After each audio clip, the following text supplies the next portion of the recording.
Gigantic is done in a 1:1 scale in a 45 centimeter GLA cube. The main stone is 83 pounds dry, or 37.5 kilograms. The lighting is a UNS Titan 1, and filtration is a Biomaster 350. The soil is Oliver Knott substrate system, iron sand, laterite, and aqua soil.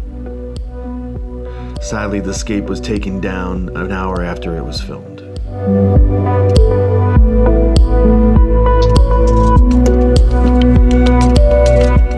If you took a class at my shop, you probably got your sleeves wet in this tank. This aquascape is one of my favorite teaching tanks. Often I would have students at the end of the class have a chance to trim or talk about what's going on in this scape. It's a great beginner tank and a great way to show people some of the principles that I like to teach. I use 4 main plants and a carousel support plants that change throughout the life of the scape depending what I needed to do with the scape in a class, for photos, or for any examples that I was using for private students.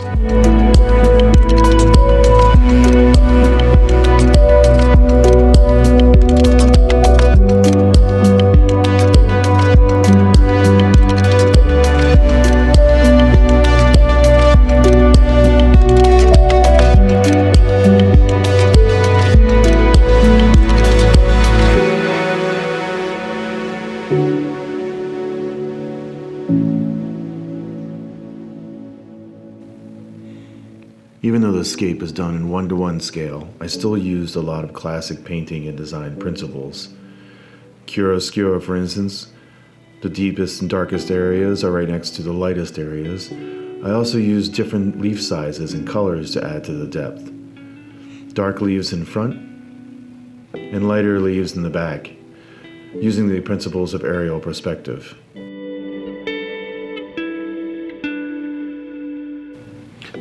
In the front third of the tank, I have high contrasting leaves and vertical growth in the very foreground.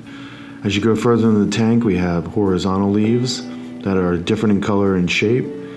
But as you go further in, the moss, the stem plants in the back, these kind of blend into themselves. Again, this is using the principles of aerial perspective to try to show a little bit of depth.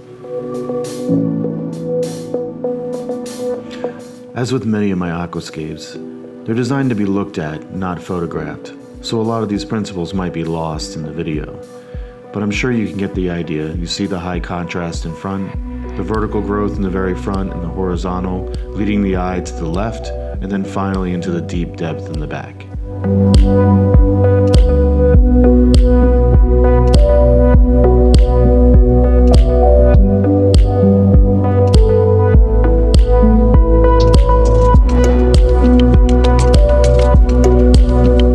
One of the successes of this aquascape is that it utilizes shadows and reflections when you're viewing it.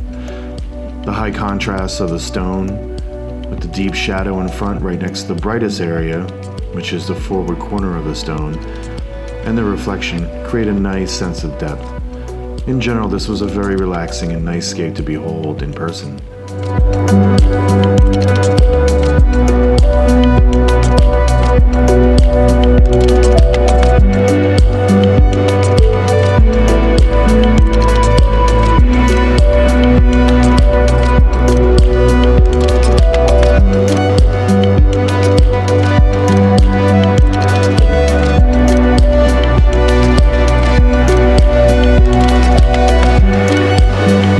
One of the most important aspects of this as a teaching scape is that you don't need a lot of soil to build a slope.